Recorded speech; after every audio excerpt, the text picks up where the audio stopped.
నమస్కారం friends. So నేను పెట్టిన టైటిల్ ప్రకారం ఇది బీజేపీ వాళ్ళు పండుగ చేసుకుంటారు. ఎందుకు చేసుకుంటారో అర్థమైతే లేదు. ఇప్పుడు ఎవడన్నా హానెస్ట్గా నిజాయితీగా వాడు కష్టపడితే దాంట్లో నిజంగా ప్రజలు ప్రేమతో ఓటేస్తే దాన్ని గెలుపు అంటారు. మోసం చేసి నీ యొక్క అధికారాన్ని దుర్వినియోగం చేస్తే అది గెలుపు ఎట్లయితుంది? మోసం చేసిన దానికి ఇప్పుడు ఒక మనిషి కష్టపడి సంపాదించుకుంటే అందులో వచ్చిన సంపాదించిన దాంతో ఆ చిన్న వస్తువు కొనుక్కున్నా అందులో తృప్తి ఉంటుంది. అదే దొంగతనం చేసో మోసం చేసో అది నీ కష్టార్జితం కానప్పుడు అది నీకు తృప్తి ఎట్లా వస్తుంది చెప్పండి. ఇవాళ ఇప్పుడు ఏది యొక్క ఆపరేషన్ కమలం అంటే ఈ యొక్క ప్రతిపక్ష వాడు వచ్చింది ఏంది? ఫస్ట్ చాలా చెప్పిండు మోడీ గారు ఏమని, యొక్క నల్లధనం తీసుకొస్తా, 15 లక్షలు వేస్తా, మేక్ ఇన్ ఇండియా చేస్తా, 2 కోట్ల ఉద్యోగాలు ఇస్తా, రైతులకు ఆదాయం డబుల్ చేస్తా, పేదవాడిని కూడా విమానాలు ఎక్కిస్తా, చెప్పుల మీద ఉన్నవాడిని కూడా, ఇట్లా అనేకం చెప్తే నిజమేమో నమ్మి ఓటేసారు ఏది స్టార్టింగ్ లా. ఇక తర్వాత అధికారం కేంద్రంలో వచ్చినాక మొత్తం ఇక హామీలు లేవు, హామీల గురించి ప్రస్తావన లేదు, ఏమి లేదు. ఏం మాట్లాడతాడు మోడీ? ఏమీ లేదు. జస్ట్ వాళ్ళు పోల్ మేనేజ్మెంట్ మీదనే ఆధారపడ్డారు. ఎట్లా వాడు ఏమంటాడు? కాంగ్రెస్ ముక్త భారత్ అంటాడు. కానీ వచ్చింది దేనికోసం? పేదరిక ముక్త భారత్ అని వచ్చిండు. వచ్చి చౌకీదార్ నేను పేదరికాన్ని తీసేస్తా, ఇది అదని వచ్చిండు, 5 ట్రిలియన్ ఎకానమీ చేస్తా అని. కానీ ఇప్పుడు ఏం చేస్తున్నాడు? అధికారం వచ్చినాక కాంగ్రెస్ ముక్త భారత్. విలేకరులు అడిగితే ఏమంటాడు? నువ్వేం చేసినావు మోడీ అంటే ఉదర్ క్యా హై అంటాడు. ప్రతిపక్షం ఏముంది అంటాడు. ప్రతిపక్షంతో ఏం పని రా నాయన? కాంగ్రెస్ స్వతంత్రం వచ్చినప్పుడు ప్రతిపక్షమే లేదు కదా. అయినా నెహ్రూ గారు పంచవర్ష ప్రణాళికలు పెట్టి అన్ని కట్టిరు కదా, ప్రతి రంగంలో అభివృద్ధి చేసిరు కదా. అట్లా మోడీ గారు డే టు డే ఏదైనా బీజేపీ సంబంధించి ఎన్నికల క్యాంపెయిన్ వస్తే ఏమి హామీలు ఉన్నాయి ఒక్కటి చెప్పండి. ఢిల్లీలో బీజేపీ ఇది చేస్తా అని హామీ ఇచ్చి అధికారం వచ్చింది? నో, చెప్పండి. ఇప్పుడు కాంగ్రెస్ వాడు చిల్లర ఇస్తా అన్నాడు, పథకాలు ఇస్తా అన్నాడు, బీఆర్ఎస్ వాడు ఇంకోటి ఇస్తా అంటే ఓట్లు వేసారు. అట్లనే ఇప్పుడు ఢిల్లీలో ఎన్నికలు జరిగితే కాంగ్రెస్ హామీలు ఇచ్చింది, ఆమ్ ఆద్మీ పార్టీ హామీలు ఇచ్చింది. బీజేపీ ఏమి హామీలు ఇచ్చింది చెప్పండి? బీజేపీ హామీలు ఇచ్చి గెలుస్తుందా? ప్రజలకి ఇది మంచి చేస్తా అని గెలుస్తుందా? మరి ఎట్లా గెలుస్తుంది?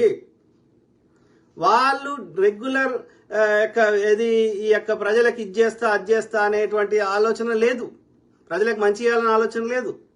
వాళ్ళకేంది ఎట్లా పోల్ మేనేజ్మెంట్ చేయాలి అంటే అరాచకత్వం చేసి అది గెలిచినట్టుగా వాడు అట్లా అనౌన్స్ చేసుకోవాలి అంతే. అంటే నామకే వాస్తే ఎన్నికలు జరుగుతున్నాయి. అర్థమైందా? ఇప్పుడు ఢిల్లీని తీసుకుందాం.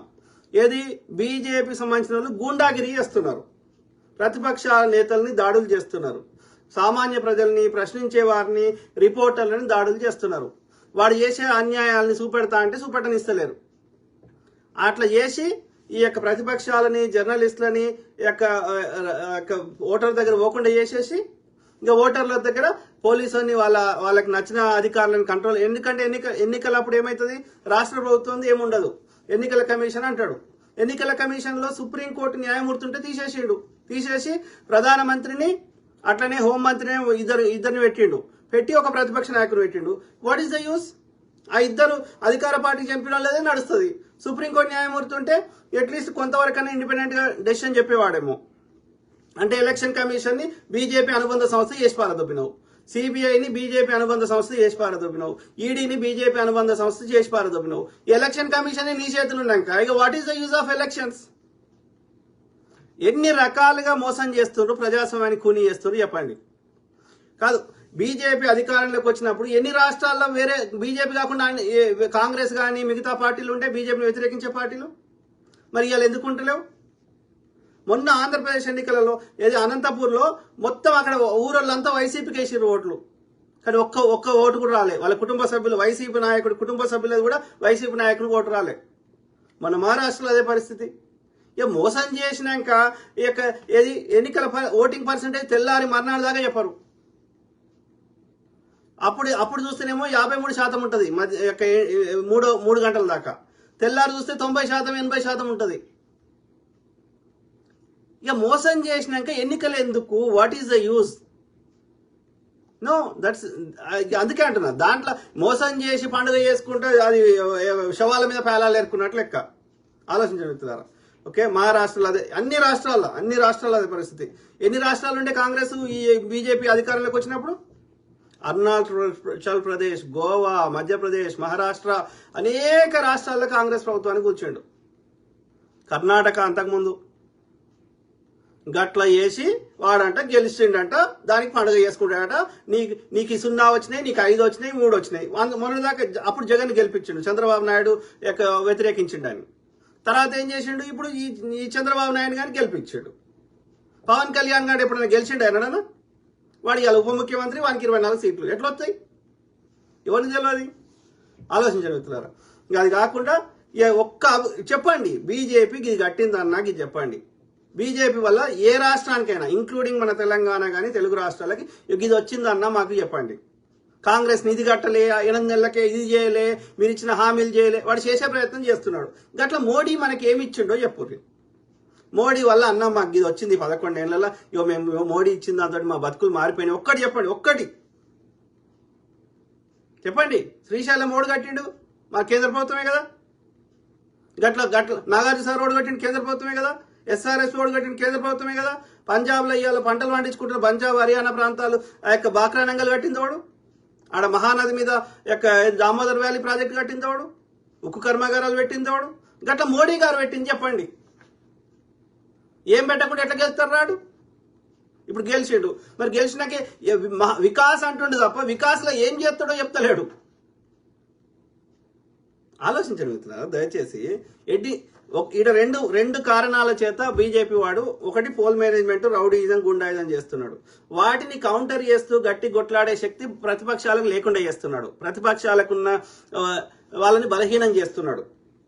దాంతోపాటు కొంతమంది స్వార్థపరులు, లేకపోతే భయానికో స్వార్థానికో అమ్ముడుపోతున్న వాళ్ళు ఉన్నారు, నాయకులు కానీ మిగతా వాళ్ళు.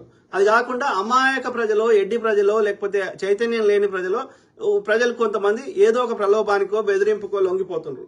ఇవన్నిటి కారణాల వల్ల ఆ దరిద్రుడు వస్తున్నాడు. ఎక్కడైతే వీటికి లొంగుతలేరో అక్కడ వస్తలేడు. తమిళనాడులో లొంగుతలేరు కాబట్టి వస్తలేడు, తెలంగాణలో లొంగుతలేరు కాబట్టి వస్తలేడు. ఎందుకంటే వాళ్ళకి చైతన్యం ఎక్కువ ఉంది కాబట్టి. ఎక్కడైతే చైతన్యం లేదో అక్కడ ఇప్పుడు ఒరిస్సాలో 34 ఏళ్ల నుంచి ఉండే ఎవరు బిజు పట్నాయక్ ఎట్లా ఓడిపోతారా చెప్పండి. గిరిజన ప్రాంతాల్లో కూడా బీజేపీని గెలిపిస్తారా? జార్ఖండ్, ఛత్తీస్గఢ్, ఎక్కడ పోయినా ఎట్లా గెలుస్తాడు మోసం చేయకుండా? ఇప్పుడు కాంగ్రెస్ అంటే వాడు కాంగ్రెస్ మీద పొద్దుగాలేస్తే కాంగ్రెస్ అని విషయం చల్లుతున్నాడు, బురద చల్లుతున్నాడు. పొద్దుగాలేస్తే ఇదే పని వాట్సాప్లలో, గోధి మీడియాని కంట్రోల్ పెట్టుకొని. మరి బిజు పట్నాయక్ ఏం పాపం చేసిండ్రా? ఆయన ఇప్పుడు బీజేపీతో కొట్లాడలేదు, బీజేపీకి మద్దతు ఇచ్చిండు. ఆయన ఇండియా కూటమి సైడ్ రాలేదు. You're abusing your power. అర్థమైందా? దానికి పండుగ చేసుకుంటా, జబ్బలు జరుచుకుంటా, పిక్కలు జరుచుకుంటా, ఏమన్నా జరుచుకో, ఏమన్నా జరుచుకో. మీ ఉన్న బీజేపీలో ఉన్న ఆడలతోటి మొత్తం బట్టలు ఇప్పించి బరివత్తలో నాట్యం చేపిరు. ఎవడొద్దన్నాడు? ఆలోచించగలుగుతున్నారా? ఓకే, ఇక అది కాకుండా ఏది డబ్బులు వంచి తెల్లారనంగా పోయి ఏళ్ళకి ఇంక అంటిస్తారు. ఇంక అంటించి ఇక వాడు తెల్లారి పోలేడు కదా. ఆ పేదోళ్ళు ఏంది బస్తీలలో ఉన్న వాళ్ళు డబ్బులు తీసుకొని ఆ ఇంక అంటించుకొని వాడు తెల్లారి పోతే నువ్వు ఆల్రెడీ ఓటేసినావు అంటాడు. అంటే ఎవరైతే బీజేపీకి ఓటేయారు అనిపించిన వాళ్ళు, ముస్లిమ్స్ కానీ, ఇంకెవరన్నా క్రిస్టియన్స్ కానీ, లేకపోతే చైతన్యం గల వారు కానీ, ఎవరన్నా ఆమ్ ఆద్మీ పార్టీకో, కాంగ్రెస్కో, ఇంకో పార్టీకో వేస్తారు, బీజేపీకి వేయారు అనిపించిన వాళ్ళకి ఏం చేస్తారు? ఒక ముందు రోజు పోయి పైసలు ఇస్తారు పేదోళ్ళకి. ఇచ్చి ఈ షేకి ఇంక అంటిస్తారు. ముందే ఇంక అంటిస్తే వాళ్ళు తెల్లారు ఎవరికి వాళ్ళకి నువ్వు ఆల్రెడీ ఓటేసినావని చెప్తున్నారు. అది కాకుండా ఏం చేస్తారు? ఈ ఎవరైతే బీజేపీకి ఓటేరు అన్న వాళ్ళు వేరే పార్టీలకు ఓటేస్తారు అన్న వాళ్ళకి వాళ్ళని బూతులకి రాణిస్తలేరు అక్కడ ఉన్న ఎన్నికల అధికారులు. అర్థమైందా? సో అది కాకుండా మీరు ఎవరికి ఓటేస్తావో మాకు ముందే తెలుస్తుంది, తెలిసినాక మీ అంతు చూస్తామని బెదిరిస్తారు. ఇవన్నీ ప్రాక్టికల్గా జరిగినాయి, వీడియోలతో సహా ఉన్నాయి. అర్థమైందా? అది కాకుండా ఇక పొద్దుగాలేస్తే వాట్సాప్లలో అన్నిట్లలో హిందూ ముస్లిం చెత్త నింపుతారు కదా. ముస్లింలు కొడితే హిందువులకు మంచి చేసినట్టు అంట. కాంగ్రెస్ వాడేమో పాపం చేసి వాడు కట్టినవన్నీ ముస్లింల కోసం కట్టిండు కదా. ఐఐటీలు, ఎయిమ్స్లు, ఈ యొక్క బాక్రా నంగళ్ళు, ఇంకోటి అందరు ముస్లింసే అలా పండించుకుంటారు కదా ఇవాళ పంటలు. పిచ్చి పాడుకోరు. సో ఈ హిందూ ముస్లిం చెత్త అయితే నింపుతూనే ఉంటారు. అంటే మన బలహీనతతో ఆడుకుంటుండు. కులం పిచ్చన్న లేపుతాడు, లేకపోతే మతం పిచ్చన్న లేపుతాడు. ఇలా మాల మాదిగల కొట్లాట పెడతాడు. మున్నూరు కాపని నాకు ఓటేయమంటాడు. వీడు పద్మశాలి షాలోడు ఇవాళ బ్రాహ్మణుడు అయిపోయిందంట. వాడు పద్మ బ్రాహ్మణుడు అంట. వాడు ఏం చెప్పాలి? వానికంట భృగు మహర్షి ఎవడో వానికి ఏదో ఆద్యుడు అంట. ఎవరికి చెప్తున్నావు? వాళ్ళు ఎవడరా మమ్మల్ని ఇప్పటికీ అడుక్క తిరిగినట్టే ఉంచినావు షాలోళ్ళని. మళ్ళీ వాడంట మేము పద్మ బ్రాహ్మణులమైనామంట. జంజం వేసుకుంటే వాళ్ళందరూ వానికి కొట్టేయాలంట. బ్రాహ్మణుడు అంట, వీడు పద్మ బ్రాహ్మణుడు అంట, వాడు విశ్వ బ్రాహ్మణుడు అంట. వడ్లోడు, కమ్మరోడు, హౌస్లోడు. గిట్ల కులాల మధ్యలో ఇది పెడతావు, మతాల మధ్యలో ఇది పెడతావు. ఈ మతపోడు నాకే కొట్టేయాలి, తక్కువ మెజారిటీ ఉన్న వాళ్ళు నీకు కొట్టేయాలి. ఏం చేస్తావు? నువ్వు బాబనోడు దోసుకొని తినుకుంటా నువ్వు ఉంటావు. ఏం చేసినావు చెప్పు? ఈ 11 ఏళ్ళ కేంద్ర ప్రభుత్వం ఏం చేసింది? ఇప్పుడు ఇన్ని రాష్ట్రాల్లో అడ్డదారిలో వచ్చినటువంటి బీజేపీ ప్రభుత్వం ఏ రాష్ట్రంలో ఎవరిని బాగుపడ్డదో చెప్పు. యూపీకి పోదాం పదా, అస్సాంకి పోదాం పదా, మధ్యప్రదేశ్ పోదాం పదా, మనకంటే ఏ రాష్ట్రం ఇంక్లూడింగ్ గుజరాత్ పోదాం పదా. అహ్మదాబాద్లో వ్యాపారస్తులు అదానీలు అంబానీలు వాడు కొంత లోకల్ అహ్మదాబాద్ సిటీ కొంత డెవలప్ చేసుకున్నారు తప్ప గుజరాత్ అవుట్స్కట్స్ పోదాం పదా, రూరల్ ప్రాంతాలు పోదాం పదా. ఒక అహ్మదాబాద్ సిటీ తప్ప మిగతా ఏది బాగలేదు. గోధీ మీడియాల చెత్త ప్రచారం తప్ప. అంటే ఎన్నికలు అనేది డే టు డే ఇష్యూస్ మీద జరుగుతలేదు. మరి ట్యాక్సులు తీసుకుంటలేడా మోడీ? మరి ట్యాక్సులు తీసుకోకు. నీకేం చేసేది లేకపోతే ట్యాక్సులు తీసుకోకు. ఐటీ దాడులు చేస్తాడు మళ్ళీ స్పెషల్గా. అంటే ఎందుకు చేస్తావు ఐటీ దాడులు? అది కూడా ప్రతిపక్ష నేతల మీద ఎందుకు చేస్తావు? ఎందుకంటే ప్రతిపక్షాల దగ్గర పైసలు ఉండకూడదు. ఎందుకు తెచ్చినావు నోట్బందీ? ప్రతిపక్షాల దగ్గర పైసలు ఉండవద్దు. ఎందుకంటే వాళ్ళ అధికారం ఉన్నప్పుడు దోసుకున్న పైసలు చెల్లకూడదు. అర్థమైందా? అంటే ప్రతిపక్షాలు లేకుండా చేసి నేను గెలిచినా అంటే అది గెలుపంటారు. దాన్ని సమబుజ్జిగా కొట్లాడితే ఇద్దరు ఈక్వల్ స్ట్రెంగ్త్లతో కొట్లాడితే అప్పుడు నువ్వు గెలిస్తే ధర్మబద్ధంగా అప్పుడు గెలుపంటారు. దాంట్లో అతృప్తి ఉంటుంది. ప్రజలు నీ మీద ప్రేమతో ఓటేస్తే. మోసం చేస్తే అది ఎట్లా గెలుపవుతుందిరా? ఆలోచించగలుగుతున్నారా? దయచేసి. ఓకే, ఇది కాకుండా ఈవీఎంలను తెల్లారి ఈవీఎంలు ఎత్తుకుపోతారు, రిప్లేస్ చేస్తారు. అట్లా ఎన్నోసార్లు దొరికినాయి. అది దొరుకుతున్నాయి, ఇజ్జత్ పోతుందని చెప్పి ఇప్పుడు అట్లా కాకుండా ఏం చేస్తారు? ఈవీఎంలలోనే అక్కడ పైన సాఫ్ట్వేర్లనే మోసం చేస్తారు. ఇక ఈవీఎంలు రిప్లేస్ చేస్తే ప్రజలు దొరకబడుతున్నారు అని. దీన్ని చేసినాక ఎట్లా గెలుస్తారు? మొత్తం ఓటర్లన్నీ చెల్లకుండా చేసినాక అది కాకుండా పర్సెంటేజ్లు తప్పు చెప్తున్నారు. ఇన్ని రకాలుగానా ఎన్నికల కమిషన్ మోసాలు. ఇక ప్రతిపక్ష నేతల మీద సిబిఐ ఈడీ దాడులు చేస్తారు. ఇలా కేజ్రీవాల్ని ఎన్ని రకాలుగా ఇబ్బంది పెట్టిండు, ఎన్ని రోజులు జైల్లో పెట్టిండు. మరి ఒక్క బీజేపీ నాయకుడు కూడా తప్పు చేయలేదా? ఎలక్టోరల్ బాండ్స్ మోసం కాదా? చెప్పండి. ఇలా గాలి జనార్దన్ రెడ్డి మీద ఎన్ని కేసులు ఉన్నాయి? ఎందుకు తీసుకున్నావు బీజేపీలకి? కాదు, బీజేపీలో ఉన్న వాళ్ళంతా సొక్కపోళ్ళు. వేరే పార్టీలు ఉంటేనేమో సిబిఐ ఈడీ దాడులు చేస్తావు, మోసగాళ్ళు అంటావు. మరి ఆ మోసగాళ్ళని నువ్వెందుకు తీసుకుంటావు? మరి తీసుకున్నాక కేసులేవి? అంటే వాళ్ళని బెదిరించి సిబిఐ ఈడీ అని బెదిరించి నీ బీజేపీలో జాయిన్ చేసుకుంటున్నావు అంటే అర్థమైంది? ప్రతిపక్షాలను బలహీనం చేస్తున్నావు. ఎందుకంటే పైసలు ఉన్నోళ్ళు, మోసం చేసిన దగ్గర పైసలు ఉంటాయి. పైసలు ఉన్నోని నీ దగ్గర తెచ్చుకుంటున్నావు. అంటే ప్రతిపక్షాల దగ్గర పైసలు లేకుండా చేస్తున్నావు. ప్రతిపక్షాల దగ్గర గట్టి నాయకులను లేకుండా చేస్తున్నావు. మధ్యప్రదేశ్లో జ్యోతిరాజ్ సింధియాని తీసుకున్నావు. ఆడ కాంగ్రెస్ ని బలహీనం చేసినావు. బలహీనం చేసేవాడు లేడు, కాంగ్రెస్ లేదు అంటే ఎట్లుంటదిరా? వాళ్ళు ఉన్న లీడర్లను తీసుకోబడుతుంది. వాని మొన్న సెంట్రల్ కేంద్ర ఎన్నికలు అప్పుడు ఏం చేసినావు? కాంగ్రెస్ ప్రభుత్వం అన్ని అకౌంట్లు ఫ్రీజ్ చేసినావు. ఎందుకు చేసినావు? అంటే వాడు ఎన్నికలలో పైసలు ఖర్చు పెట్టవద్దు, నువ్వు పంచాలి కానీ వాడు పంచవద్దు. పంచకపోతే పంచిన కోటెత్తు రెడ్డి జనాలు. అట్లా అధికారంలోకి వస్తున్నావు, దోసుకుంటున్నావు. నువ్వు పంచేది 10 రూపాయలు ఎరవేస్తున్నావు. మొత్తం ఈ 5 ఏళ్లలో మొత్తం అడక తినేటట్టు చేసి పేదోని చేసి 5 కిలోల బియ్యం ఇస్తే ఏం బాధపడకని చెప్తున్నావు. మేము అట్లా కాదురా, నీకు మంచిగా చేస్తారా, మీ బతుకులు మారుస్తారా అని మేము మొత్తుకుంటున్నాం. నువ్వు పోల్ మేనేజ్మెంట్ చేసి గెలిచే ప్రయత్నం చేస్తున్నావు తప్ప ప్రజలకు ఇది చేసినా ఏమైనా ఉన్నదా? డే టు డే సమస్యలు ఇన్నేళ్ళైంది, 11 ఏళ్ళైంది. ఎన్నిసార్లు వచ్చిండు? ఒక్కసారి కూడా రాలే ప్రెస్ కాన్ఫరెన్స్కి మోడీ. ఎవడో స్క్రిప్ట్ రాసిస్తే వాడు నువ్వు మామిడికాయ గుంజుకొని తిన్నావా, షీక్కొని తిన్నావా, నాక్కొని తిన్నావా అని అడుగుతాడు. అక్షయ్ కుమార్ అడుగుతాడు. వాడు జర్నలిస్ట్ అక్షయ్ కుమార్. వానికి అక్షయ్ కుమార్కి ఏ ప్రజా సమస్య మీద అవగాహన ఉంది? జర్నలిస్టుని తీసుకురా, ఒక ఐఏఎస్ అధికారిని తీసుకురా, ఒక ప్రతిపక్ష నేతను తీసుకురా, సమూహజీలతో చర్చ చేయి day to day public issues మీద. అట్లా కాదు. సినిమా వాళ్ళు మామిడికాయ వాడు గుంజుకొని తింటేంది, పీక్కొని తింటేంది, తోక్కొని తింటే మనకేది? అన్నం అనేది ఎవడైనా తినకపోతే బతకరు కదా. అది కూడా ప్రశ్ననా? అన్ని స్క్రిప్ట్ రాసి దాని తగ్గట్టుగా ఈ యొక్క ఏమన్నా ఒక్క దాని మీద సబ్జెక్ట్ మీద నాలెడ్జ్ లేదు. ఈ విషయాన్ని గ్రహించారు ప్రపంచ నేతలు, అందుకని మోడీని పిలుస్తలేరు. ఫస్ట్ టైం ట్రంప్ కానీ బైడెన్ కానీ మిగతా వాళ్ళు పిలిచారు, కానీ వీడు ఎడ్డినా కొడుకున్నాడు, వీడికి ఏ విషయం మీద అవగాహన లేదు, అవి మా ఇజ్జత్ పోతుంది వీడిని పిలిస్తే అని పిలుస్తలేరు. గాన్ ఎవడు పిలిపిస్తలేడు, ఎట్లా ఇస్తారు? డాక్టర్ మన్మోహన్ సింగ్ గారు లాంటి వాళ్ళకి ఒక ప్రతి విషయం మీద అవగాహన ఉంది.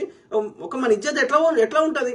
ఇలా చిన్న కొలంబియా దేశపోడు ఏమంటున్నాడు, అరే వాడు ఎంత ఉంది సౌత్ అమెరికాలో, చిన్న దేశం, మన దేశంతో పోలిస్తే చాలా తక్కువ జనాభా, వాళ్ళ ఆర్థిక వ్యవస్థ అన్ని తక్కువ, అయినా సరే అంత పెద్ద అమెరికా వానికి భయపడతలేడు.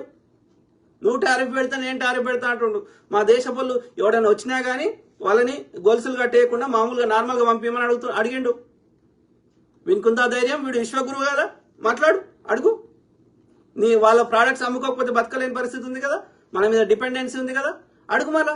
అరే వాళ్ళు ఎట్లా వచ్చిర్రో, ఎందుకు వచ్చిర్రో, ఏదో అమెరికా డ్రీమ్ అంటే వచ్చిర్రేమో, వాళ్ళని ఒక డిగ్నిఫైడ్గా పంపించమని అడుగు. దమ్ముందా వీనికి? డే టు డే ప్రజా సమస్యల మీద చర్చలే లేవు. పోల్ మేనేజ్మెంట్ చేస్తావు, పోల్ మేనేజ్మెంట్ ఏం చేస్తావు? ఏం లేదు. బెదిరియడము, మోసం చేయడము, ఎక్స్టార్షన్ చేయడము, దానికి ఎన్నికలు ఎందుకురా? నువ్వు ధర్మబద్ధంగా ఎన్నికల ప్రాసెస్ ని జరగనీయకుండా కూనీ చేసినాక what is the use of elections? దాని బదులు టైం వేస్ట్. మేమెవ్వరం మాట్లాడము, ఏ ప్రతిపక్షాలు మాట్లాడవు. ఓకే, నువ్వు రాజ్యాంగాన్ని, ఈ రాజ్యాంగం ఉండడమే కదా ఎన్నికలు వస్తున్నాయి, ఇవన్నీ లెక్క ఉంది, రాజ్యాంగం ఉంది కదా, ఆ రాజ్యాంగాన్ని చింపి పారేసి ఇక నుంచి భారతదేశం ప్రజాస్వామ్య దేశం కాదు, ఎన్నికలు ఉండవు, ఓకే, బీజేపీ మాత్రమే పరిపాలిస్తుంది, మేము బ్రాహ్మణులమే 1000 సంవత్సరాల నుంచి పరిపాలించినాం, ఇప్పుడు కూడా పరిపాలిస్తాం అని రాసేసుకో. ఇక ఇంతే మా భారతీయుల పరిస్థితి ఇంతే అని చెప్పి మేము ఇక నోరు మూసుకుంటాం. నువ్వు దొడ్డు ద్వేషం 5 కిలోలు ఇస్తే 5 కిలోలు తీసుకుంటాం, అవి తినుకుంటా బతుకుతాం, నీకు తినుకుంటా బ్రాహ్మణ్ సేవ చేసుకుంటా బతుకుతాం. నువ్వు మగ్గం నేయమంటే మగ్గం నేస్తాం, నువ్వు ముడ్డి గడుగుమంటే ముడ్డి గడుగుతాం, ఇంకేం చేయమంటే అది చేస్తాం. గదే కదా నువ్వు చెప్తున్నా మన ధర్మశాస్త్రం. ఏం చెప్తున్నావు? బ్రాహ్మణుడు పైన ఉంటాడు, మిగతా వాడు బ్రహ్మ ముక్కులకెళ్ళి వచ్చిండు, మిగతా వాళ్ళందరూ బ్రహ్మ ముడ్డిలకెళ్ళి వచ్చిర్రు. కాబట్టి ముక్కులకెళ్ళి వచ్చినానికి ముడ్డిలకెళ్ళి వచ్చిన వాళ్ళు సేవ చేయమని చెప్తున్నావు, అంతే కదా? చేసేసే, రాజ్యాంగం చింపేసే. నువ్వు ఎందుకంటే 1000 సంవత్సరాల నుంచి అదే చేసినాం, ఇప్పుడు కూడా అదే చేస్తాం. ఎందుకంటే నువ్వు అమ్మ ముక్కులకెళ్ళి వచ్చినావు కదా, మేము కింది భాగాలకి వెళ్ళి వచ్చినాం కదా. ఆధారం చూపెడతావా? బ్రహ్మేడు ఉన్నాడో చూపెడతావా? పోదాం పద, రాకెట్ తీసుకుందాం, ఇప్పుడు స్పేస్ టెక్నాలజీలో ప్రపంచం కాదు యూనివర్స్ ఎక్కడికైనా పోదాం, చూపెట్ట నీ బ్రహ్మనేడు ఉన్నాడో. ప్రజలకు పిచ్చిలే పాలే, లేని దాన్ని తిమ్మిని బమ్మిని చేసి దోసుకోవాలి. నీ తోటని దోసుకొని నువ్వేం చెప్తావురా? నువ్వు కూడా ఉండవు కదరా పిచ్చినా కొడక. ఆలోచించండి మిత్రులారా. ఎంతమంది ప్రతిపక్ష ముఖ్యమంత్రులతో సహా జైల్లో పెట్టిండు. వాళ్ళ మీద పొద్దుగా వేస్తే బురదల్లుడు. వాడు ఎన్ని చేసినా వాడు చేయలేదు అంటాడు. వీడు మాత్రం ఒక్కటి చేయడు. వాడు చేసే ప్రయత్నం చేస్తుంటే వాడి మీద బురద వెళ్తాడు, వాడిని చేయనియాడు, వాడి పైసలు లేకుండా చేస్తాడు. ఇట్లా చేసినాక ఎట్లా గెలుస్తాం రా? ఇప్పుడు ఆంధ్రప్రదేశ్కి 4 లక్షల కోట్లు ఇస్తాడంట, మరి తెలంగాణ ఏం పాపం చేసిందిరా? ఎందుకంటే ఇక్కడ కాంగ్రెస్ ఉంది కదా. కాంగ్రెస్ ఉంటే ఈ తెలంగాణ ట్యాక్స్ కడతాడు మోడీకి. భారతదేశంలో భాగం కాదా ఇది? కట్టాం. మళ్ళా నువ్వు మాకేమి ఇవ్వకపోతే ఆంధ్రప్రదేశ్కి ఇస్తే వాళ్ళని ఒక్కరినే ట్యాక్స్ కట్టాం, మేము కట్టాం, మేము భారతదేశంలో ఉండం అంటే వాడు ఖలిస్తాన్ అంటాడు, వాడిని ఇబ్బంది పెడతాడు. నీకు ఓటు వేయకపోతే వాడు ఖలిస్తానీ అయిండు, వాడు కాంగ్రెస్ అయిండు, వాడు ముస్లిం అయిండు, వాడు గొర్రె బిడ్డ అయిండు. నీకు ఓటు వేస్తే వాడు మంచోడు అయిండు. ఏందిరా ఇది? కరెక్ట్ కాదు. 1% కూడా అది మేక్స్, అది ఎక్కడో చోట మనిషికి ఒక 1% అన్న ఎథిక్స్ మోరల్స్ ఉండాలి మనిషి అని పుట్టినాక. గొడ్డుకు కూడా అట్లా లేదు పరిస్థితి. అవి కూడా చాలా ప్రకృతి నియమాలను పాటిస్తే ఒక సిస్టమేటిక్ ఉంటున్నాయి, పక్షులైనా జంతువులైనా ఏదైనా. కానీ ఈ బీజేపీ వాళ్ళకి 1% కూడా నర రక్తం కోసినా గానీ ఎక్కడ కూడా ఒక మనిషి కాదు ఒక జీవికి ఉండే లక్షణ 1% కూడా మంచితనం లేదు. మంచితనం, మానవత్వం, ఒక ఎథిక్స్ మోరల్స్ లేవు. మళ్ళీ వాడు మనకు సనాతన అధర్మాన్ని నేర్పిస్తాడంట. సనాతన ధర్మం అంట. అది ఎక్కడరా? మొత్తం అధర్మమే ఉంది. అది బ్రాహ్మణుడు పైన ఉండాలన్నదే వాడి సనాతన బ్రాహ్మణ ధర్మం. అది అధర్మం. ఇక అది కాకుండా హరాస్ చేయడము, ప్రతిపక్షాలని చంపడము, అరెస్టులు చేయడము, సోషల్ యాక్టివిస్టులని, కమ్యూనిస్టులని, కాంగ్రెస్ వారిని, ప్రతిపక్షాలని, జర్నలిస్టులని, అందరినీ ఎంతమంది జైలు పెట్టిండు? ఇప్పుడు ఎంతమంది మగ్గుతారు? ఇప్పటికీ ప్రొఫెసర్ సాయిబాబా లాంటి వాళ్ళు ఎంతమంది ఇప్పుడు జైళ్ళలో ఉన్నారు, ఉండి ఉండి చచ్చిపోయినరు. ఇప్పుడు నక్సలైట్లు వాళ్ళని ఏరి పారేస్తా. మరి ఆర్ఎస్ఎస్ దగ్గర ఎందుకు ఉంటాయి ఆయుధాలు? అంటే న్యాయం మాట్లాడినోని చంపేస్తా. సో ఇదొక బతుకు. ఇంకా అది కాకుండా గోధి మీడియా, ఇక నేషనల్ మీడియాలు అన్నిట్లలో బీజేపీ పెట్టుబడి, అదాని అంబానీ పెట్టుబడులు పెట్టేశారు. ఇక దేశ పైసలన్నీ అదానికి ఇస్తాడు, అదాని అంబానీకి ఇస్తాడు. వాళ్ళు 1%, 2% మీడియా సంస్థలన్నీ వాళ్ళ చేతిలో పెట్టుకున్నారు. అది బీజేపీ మీడియా సంస్థలు, బీజేపీ ఎన్నికల కమిషన్, బీజేపీ సిబిఐ, బీజేపీ అనుబంధ సంస్థలు, ఇవన్నీ అవి ఇండిపెండెంట్ పనిచేయాల్సినవి. కోర్టులలో మళ్ళీ పనిచేసేటోడు ప్రధాన న్యాయమూర్తులు మళ్ళా బాపనోడే. అంటే అది దాన్ని కంట్రోల్. ఇక ఏ వ్యవస్థని పనిచేయనిస్తలేవు, ప్రతిపక్షాలను అరెస్ట్ చేస్తున్నావు, ప్రతిపక్షాల పైసలు లేకుండా చేస్తున్నావు, ఓటర్లను బెదిరిస్తున్నావు. ఇక ఇన్ని రకాలుగా అబ్యూజ్ చేసి నేను గెలిచిన అనడానికి ఎందుకు? ఆ గెలుపు ఎందుకు? మనిషి పెట్టుకో. అది రాక చచ్చిపోతారు, తెల్లారి రాక చచ్చిపోతారు పిచ్చి నా కొడుకులు. అర్థమైందా మిత్రులారా? ఇక దీనికి కుట్రలు కుతంత్రాలు చేసేటోడు వాడు డైరెక్ట్ గా పార్టీని స్థాపించలేదు, వాడు డైరెక్ట్ గా ఎన్నికలు గెలిచే దమ్ము లేదు. వీడికి మద్దతు ఇస్తాడు చంద్రబాబు నాయుడు గారు. వాడు సొంత పార్టీ పెట్టిండా వాడు? చంద్రబాబు నాయుడు మామది గుంజుకున్నాడు, మామని మోసం చేసి గుంజుకున్నాడు. ఆ తర్వాత ఇప్పుడు మళ్ళా మోసం చేసి గెలిచిండు. వాడు ఎప్పుడు ధర్మయుద్ధం చేసిండు, ఎప్పుడు గెలిచిండు వాడిని పొద్దుగాలేస్తే వాడి కుట్రలు కుతంత్రాలే తప్ప ఏం పాడైందిరా? ఏం చేసినావురా చంద్రబాబు నాయుడు? ఎవరికి ఏం చేసినావురా? పొద్దుగాలేస్తే ఎవరిని ఎట్లా మోసం చేయాలని, ఎవరిని తొక్కాలి, ఎవరిని అణచివేయాలి అనేది గిదే తప్ప ఏం చేసిండు చంద్రబాబు నాయుడు గారు? మోడీ వాడిని సంకనాకుతున్నావు కదా, సిగ్గుండాలి చంద్రబాబు నాయుడు. అర్థమైందా? ఇంకా అదే వాళ్ళు బేసికల్ గా ఏం బీజేపీ వాళ్ళు చేస్తుంది పోల్ మేనేజ్మెంట్ తప్ప ప్రజలకు గిది చేస్తా అనేటువంటిది అది లేనే లేదు. పోల్ మేనేజ్మెంట్ ఏంటి? అది కూడా ధర్మబద్ధం చేస్తే ఓకే, మేక్ సెన్స్. ప్రజల్ని అడుగుతున్నావు, వాళ్ళకి బతిలాడుతున్నావు, ఇంకోటి చేస్తున్నావు అంటే అది వేరు కాదు. ప్రతిపక్షాలు లేకుండా చేయడము, వాళ్ళని రానియకపోవడు, ఓటర్లను బెదిరించుడు, మొత్తం A to Z అబ్యూజ్ చేయడం, ఇంతకుముందు చెప్పినాయని. అర్థమైందా? ఇంకా దీనికి తోడు అమాయక ప్రజలు, ఎడ్డి జనాలు, చదువుకున్న వాళ్ళకు కూడా కులం మతం పిచ్చితోటి వాళ్ళ దిమాగ్ పనిచేయకుండా అయిపోతుంది. ఇది కాకుండా ఇక చదువు అనేది లేనోళ్ళు చిల్లరకో దేనికో భయానికో దానికి లొంగిపోతున్నారు. బస్తీలలో ఉండేటోళ్ళు, లేబర్ పని చేసుకునేటోళ్ళు వాళ్ళకి పైసలు ఇస్తే లొంగిపోతున్నారు, లేదు అంటే బెదిరిస్తాం, చంపుతాం అంటే భయపడుతున్నారు. సో ఇన్ని రకాలుగా అబ్యూజ్ చేసినాక ఇక వాడు గెలిచిండంట, మనం పండుగ చేసుకుంటామంట. నీ బతుకు. చెప్పండి, నేను మాట్లాడిన తప్ప అయితే అన్నా నువ్వు తప్పు మాట్లాడుతున్నావు, బీజేపీ ఇది చేసింది, ఇది చేస్తా అన్నది చెప్పండి. ఇక ఇట్లా మోసం చేస్తున్నారా? ఏది కోర్టులు, సిబిఐ చెప్పిన. సో ఇట్లా అంటే ఏమంటాడు మరి? మేము ఈ యొక్క ఈవీఎంలలో మోసం చేస్తే తెలంగాణలో ఎట్లొచ్చింది, కర్ణాటకలో ఎట్లొచ్చింది, ఇంకో దగ్గర ఎట్లొచ్చింది, వెస్ట్ బెంగాల్ ఎట్లొచ్చింది అంటాడు. గుర్తుపెట్టుకోండి మిత్రులారా, ఎక్కడైతే ఒక 20% కంటే ఎక్కువ బీజేపీకి ఓట్లున్న దగ్గర 20ని 30, 35 చేసుకుంటాడు మోసం చేసి. ఓకే, 0 ఉన్నదాన్ని 35 చేసుడు కష్టం. మోసం చేస్తే 5-10% పెంచుకోగలుగుతారేమో కానీ 0ని 35% చేసుడు కష్టం.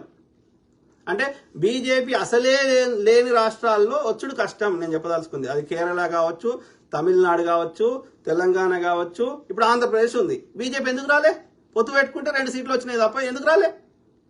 పొత్తు పెట్టుకోవడం వల్ల ఆ బీజేపీ పోటీ చేసిన దగ్గర వేరే వాళ్ళు పోటీ చేయరు. ఆ యొక్క ఇది టీడీపీ కానీ లేకపోతే ఆ యొక్క మన జనసేన కానీ చేయనప్పుడు ఏమవుతుంది? టీడీపీ కొడాల్సినవి, జనసేన కొడాల్సిన ఓట్లు బీజేపీ కొడతాయి. అట్లా 2 సీట్లు గెలిచింది పొత్తుల భాగంగా. అంతకుమించి ఏడ గెలిచింది? ఎక్కడైతే ఒక 20% ఓట్లు బీజేపీకి అక్కడ లోకల్లో ఉన్నాయో అక్కడ 20ని 30, 35 మోసం చేసి ఆ 15% పెంచుకుంటున్నాడు. కానీ 0 ఉన్నదాన్ని 35 చేయరాదు. కాబట్టి ఆంధ్రప్రదేశ్లో వస్తలేడు, పంజాబ్లో వస్తలేడు. పంజాబ్లో ఎన్నోసార్లు ట్రై చేసారు, ఎందుకు వస్తలేరు? కర్ణాటకలో అది ఒకసారి కులం బేస్డ్ మీద మోసం చేసిర్రు, వచ్చినాక మొత్తం దోసుకున్నారు. కాబట్టి అక్కడ కర్ణాటక ప్రజలు కూడా ఓటేస్తలేరు. తెలంగాణలో వస్తలేరు, తమిళనాడులో వస్తలేరు, కేరళలో వస్తలేరు. ఎందుకంటే అక్కడ బీజేపీ లేదు కాబట్టి, అసలే లేదు కాబట్టి. మిగతా దగ్గర 20% ఉన్న దగ్గర పెంచుకోండి, మోసం చేస్తున్నారు మిగతాది. ఇంతకుముందు చెప్పిన అన్ని రకాలుగా మోసం చేసి గెలుస్తారు. కాబట్టి మాకు అసలే లేని దగ్గర నువ్వు మోసం చేస్తే తెలిసిపోతుంది. కాబట్టి అక్కడ వస్తలేవు. కొంచెం 10-15% మోసం చేస్తే అది ఏర్పడకుండా చేస్తున్నావు. అర్థమైందా? ప్లస్ ఎక్కడైతే అనుమానం వచ్చే విధంగా ఉంటే మోసం తక్కువ చేస్తున్నావు, లేకపోతే చేస్తలేవు. అనుమానం రాకుండా ఉండే విధంగా ఉంటే మోసం చేస్తున్నావు. ఎందుకంటే మోసం చేసి తెలిసిందనుకో ఈవీఎం నువ్వు అసలే వాడొద్దని చెప్తావు, దేశంలో మొత్తం గొడవలు అవుతాయి. కాబట్టి నువ్వు మళ్ళీ రీ ఎన్నికలు పెట్టుకోమంటారు. కాబట్టి దొంగ తెలియకుండా ఏర్పడకుండా మోసం చేస్తున్నావు. మరి ఇన్ని ప్రతిపక్షాలు కొట్లాడుతున్నాయి, ఒక్క దాని మీద కమిషన్ అయ్యవు. అదాని మోసాల మీద పార్లమెంట్ కమిటీ చేసి రిపోర్ట్ తీసి సిబిఐ ఇన్వెస్టిగేషన్ చేసి దాని మీద చర్యలు తీసుకోమంటే తీసుకోవు. పొగబాంబు వచ్చి పార్లమెంట్ మీద పొగబాంబు వేస్తే సిబిఐ ఎన్ఐఏ ఇన్వెస్టిగేషన్ చేసి దాని మీద చర్యలు తీసుకోమంటే తీసుకోవు. పుల్వామా చేసి తీసుకోమంటే తీసుకోవు. ఏది అడిగినా దాని మీద చర్య తీసుకో. ఇంకా వాళ్ళు ప్రశ్నించి విసిగిపోయి వాళ్ళు కామ్ అయిపోతారు. ఎందుకు తీసుకో? కాంగ్రెస్ ప్రభుత్వం ఉన్నప్పుడు చర్యలు తీసుకోలేదా? అంటే నువ్వు తీసుకుంటే దొంగ దొరికిపోతావు, నువ్వే దొంగవు కదా. ఇప్పుడు మహారాష్ట్రలో మొన్న ఎన్నికల కమిషన్ మీద మొత్తం బయట పెట్టి డేటా అంటే పెడతారు. ఆర్టీఐ వేస్తే డేటా ఇవ్వడు. గిన్ని రకాలుగా మోసం చేసి నేను గెలిచిన అంటే ఎవరికి చెప్తుండ్రా అయ్యా? ఆలోచించండి మిత్రులారా, ప్లీజ్ దయచేసి. ఓకే, కాబట్టి నువ్వు మోసం చేసి ఏం బీక్కుంటా అంటే ప్రజలకి ప్రజలు రోడ్ల మీద వచ్చి యుద్ధం చేయాల్సిందే. There is no alternative. ఎందుకంటే ప్రతిపక్షాలను బలహీనం పోని రాహుల్ గాంధీని మీద బురద తాగుతున్నావు, ఆయన పప్పు అంటున్నావు, ఇంకోటి అంటున్నావు. ఉద్ధవ్ ఠాక్రే శివసేన ఎంత గట్టి కొట్లాడినరా? ఆమ్ ఆద్మీ పార్టీ ఎంత గట్టి కొట్లాడిందిరా బీజేపీ తోటి? వెస్ట్ బెంగాల్ మమతా బెనర్జీ ఎంత గట్టి కొట్లాడిందిరా? స్టాలిన్ ఎంత గట్టి కొట్లాడినరా? ఎవరన్నా బతకనిచ్చినవా? జార్ఖండ్ ఆయన ఎంపీ ముఖ్యమంత్రి హేమంత్ సోరెన్ ఎంత గట్టి కొట్లాడినరా? గట్టి కొట్లాడితే ఏం చెప్తున్నావు? వాడిని జైల్లో పెడుతున్నావు. గోధి మీడియాలో పొద్దుగాలేస్తే వాడిని బురద వెళ్తున్నావు. వాని పార్టీ వాళ్ళని వానికి కొట్లాడ పెడుతున్నావు. వాని పార్టీ వాళ్ళతోటి చిల్లర తీసుకుంటున్నావు, లేకపోతే వాడిని బెదిరిస్తున్నావు. వాని పార్టీ వాళ్ళని వాళ్ళకి కొట్లాడ పెడుతున్నావు. పార్టీ మీద విరక్తి వచ్చేటట్టు చేస్తున్నావు. వాడు కరప్షన్ చేసిందని వాని మీద బురద వెళ్తున్నావు. అది కాకుండా వాని ఎమ్మెల్యేలను కొనుక్కుంటున్నావు. వాని నాయకులని బెదిరించో, వాని పార్టీలను చీల్చో నీ బీజేపీలో జాయిన్ చేసుకుంటున్నావు. ఆడ ఎన్సీపీని చీల్చినావు మహారాష్ట్ర ఎన్నికల ముందు, ఇది శివసేనని చీల్చినావు. ఎప్పుడు గెలిచినావు నువ్వు? గిన్ని మోసం చేసినాక నేను గెలిచినా అంటే ఇప్పుడు కాంగ్రెస్ వాని పప్పు అన్నావు. రాహుల్ గాంధీ అటు దేశమంతా తిరిగిండు, ఆడ 5,000 కిలోమీటర్లు తిరిగిండు. అట్లనే ప్రతిరోజు ప్రెస్ కాన్ఫరెన్స్కి వస్తాడు, 100 మంది విలేకరులు అయినా సమాధానం చెప్తాడు. ఈ అసలైన నిప్పుగాడేమో ఎప్పుడు ప్రెస్ కాన్ఫరెన్స్ వాడు షోలో పెట్టుకొని ఆడో చెప్పిన దానికి రిపీట్ చేస్తాడు తప్ప వాడేమో పప్పు అయిపోయాడు. పోనీ ఆడి పప్పు కాబట్టి ఆడొత్తలేడు. మరి మిగతా వాళ్ళైతే గట్టిగా కొట్లాడుతున్నారు కదరా. చంద్రబాబు నాయుడు గారు మీతో పొత్తు పెట్టుకుని గెలిచిండు, కానీ అంతకుముందు ఎందుకు గెలవలేదు చంద్రబాబు నాయుడు గారు? వాడు నిప్పు కదా కాదు. ఎంత గట్టి కొట్లాడారు ఆమ్ ఆద్మీ పార్టీ వాళ్ళు? కేజ్రీవాల్ గారు ఎంత కాంప్రమైజ్ కాకుండా కొట్లాడిండు. ఆయన కింద ఉన్న నాయకులు, ఆయన పేరుని మర్చిపోతుంది నేను, ఎంత పార్లమెంట్లో మీకు ఉచ్చవోపిచ్చిర్రు. వెస్ట్ బెంగాల్ దీది ఎంత చేస్తే మన వెస్ట్ బెంగాల్లో ఎవరితోటి సంపిపించి ఆడపిల్లని పెద్ద నేషనల్ ఇష్యూ చేస్తుంది. ఎందుకని? అక్కడ వెస్ట్ బెంగాల్లో ఆమె ఉండొద్దు ప్రభుత్వం. ఆ గవర్నర్ని పెట్టి ఆమెను ఇబ్బంది పెడతారు, ఆమె మీద బురద వెళ్తారు. వాడు ఖలిస్తానంట, వాడు కాంగ్రెస్ అంట, వీడట నీతిమంతుడంట. గిన్ని రకాలుగా అబ్యూజ్ చేసినాక, గిన్ని రకాలుగా ఇబ్బంది పెట్టినాక ఎవరు తట్టుకుంటారా? ఒక కేంద్ర ప్రభుత్వం ముందట అన్ని లక్షల కోట్లు బడ్జెట్లు పెట్టుకొని 180 లక్షల కోట్లు అప్పు చేసి ప్రభుత్వ రంగ సంస్థలన్నీ అమ్మి, ఇంకా ఇవి అని కాకుండా అదానీలు, అంబానీలు, దేశంలో ఉన్న ధనవంతులందరి పైసలన్నీ నీ గుజరాత్ దగ్గర నీ దగ్గరనే పెట్టుకొని ఇన్ని వ్యవస్థల ముందట వాడు ఎంత కొట్లాడతాడు ఒక చిన్న రాష్ట్రపడు? వాడిని ఎట్లా మరి మీడియా సంస్థలు జైల్లో పెట్టుకొని, ఇన్వెస్టిగేషన్ సంస్థలు పెట్టుకొని, సిబిఐలు, ఈడీలు పెట్టుకొని, కోర్టులు నిషేధాలు పెట్టుకొని వాడు ఎంత కొట్లాడతాడు? కాంగ్రెస్ అంటే దద్దమ్మ అంటున్నావు కదా, వాడు పనికిరాడు అంటున్నావు కదా. మరి మిగతా గట్టినే కొట్లాడుతారు కదరా. ఎవరిని బతకనిస్తున్నావు? బీజేపీ ఉండాలి. బీజేపీ అక్కడ ప్రజలు బీజేపీకి ఓటేని జాగల బీజేపీ సంఘ నాకే పార్టీలు ఉండాలి.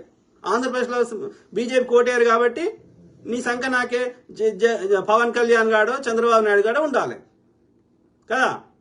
కాంగ్రెస్ ఉండొద్దు, కాంగ్రెస్ సంబంధించిన మిత్రపక్షాలు ఉండొద్దు, నిన్ను వ్యతిరేకించే పార్టీలు ఉండొద్దు, నీ సంకనాకే నువ్వని ఉండాలి, నువ్వు రాని దగ్గర నీ సంకనాకే పార్టీలు ఉండాలి. ఎందుకని? ఆ ప్రతిపక్షాలు ఉంటే వాళ్ళ దగ్గర పైసలు ఉంటాయి, పైసలు ఉండకూడదు. ఉండకపోతే ప్రతిపక్షాలు లేకపోతే ఎల్లకాలం భూమినంతకాలం నీ బీజేపీ గెలుస్తుంది. దానికి ఎన్నికలు ఎందుకురా, టైం వేస్ట్ అని నేను అంటున్నా. ప్రజలు చైతన్యం అయ్యేంత కావాలి. అట్లా అదొకటి మెయిన్ పాయింట్ అయ్యి ఈ మోసాలని ఆ యొక్క పోల్ మేనేజ్మెంట్ కింద దురాగతాలని కాకుండా ప్రజలు అడ్డుకోగలగాలి. అదొకటి. వాళ్ళు చెప్పే ప్రలోభాలకు లొంగకూడదు. దానికి తోడు ప్రతిపక్షాలు ఇంకా స్ట్రెంగ్త్ పెంచుకొని వాళ్ళు ఇంకా యూనిఫామ్ అయి ప్రజల్ని లోపల చైతన్యాన్ని పెంచి అవసరమైతే ఈ ఎన్నికల ద్వారా మనం ఈ ధర్మయుద్ధం చేయలేని పరిస్థితి ఉంటే రోడ్ల మీదకి వచ్చి కొట్లాడాలి. ధర్నాలు, రాస్తారోకోలు, ఎట్లయితే జల్లికట్టు ఉద్యమాలైనాయో, లేకపోతే తెలంగాణ ఉద్యమాలైనాయో, లేకపోతే ఈ యొక్క రైతుల ఉద్యమాలైనాయో, అట్లనే ఈ యొక్క ఈవీఎంలను రిప్లేస్ చేసుడా, ఈ ధర్మబద్ధ ఎన్నికల అయ్యుడా, ఇన్వెస్టిగేషన్ జరుగుడా, ఇవన్నీ జరిగేదాకా రోడ్ల మీదకి వచ్చి పరిపాలన స్తంభింపజేసేసి మొత్తానికి ఈ మొత్తం ఒక ప్రజాస్వామ్యాన్ని రివైవ్ కావడానికి పునరుద్ధరించడానికి కావాల్సిన అన్ని చర్యలు తీసుకునేంత వరకు రోడ్ల మీదకి వచ్చి కొట్లాడాలి ప్రజలు, ప్రతిపక్షాలు అందరూ. ఇక రైతులు నల్ల చట్టాల గురించి ఎట్లా కొట్లాడినో అంతకంటే మొండిగా కొట్లాడాలి.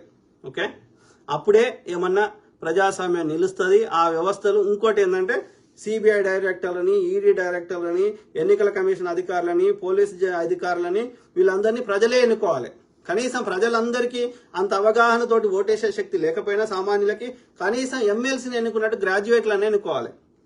అప్పుడే ఆ సంస్థలు, వ్యవస్థలు కొంతవరకైనా ఇండిపెండెంట్ గా పనిచేస్తాయి. లేకపోతే బీజేపీ అనుబంధ సంస్థలు లెక్క పనిచేస్తున్నాయి. దెన్ అప్పుడు నో యూజ్.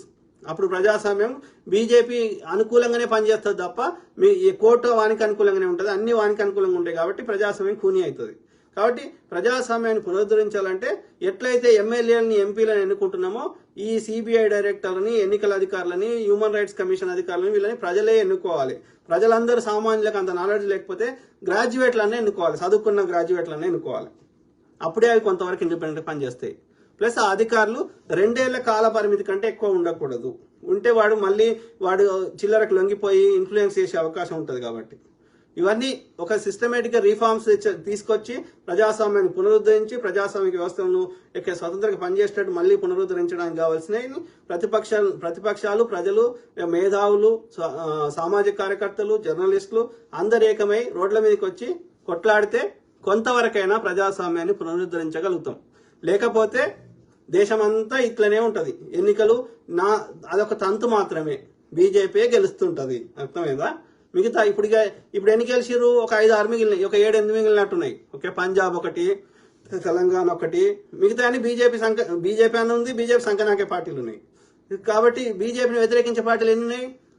ఒకటి తమిళనాడు, కేరళ, వెస్ట్ బెంగాల్, హిమాచల్ ప్రదేశ్, తెలంగాణ, తర్వాత పంజాబ్, ఒక 7-8 ఉన్నట్టున్నాయి. ఓకే, మిగతా అన్నిట్లా ప్రతిపక్షాలను లేకుండా చేసేసాడు. ఓకే, ఇక నెక్స్ట్ వీటి పని కూడా పడతాడు. ఇక అర్థమైందా? కాబట్టి మోసం చేసి గెలవడానికి నేను అన్నాను, నేను నా ప్రారంభమైనా సరే. ఓకే, అర్థమైందా? కాబట్టి ప్రజలను చైతన్యం చేయాలి. ఓకే, ఆలోచించండి మేధావులారా.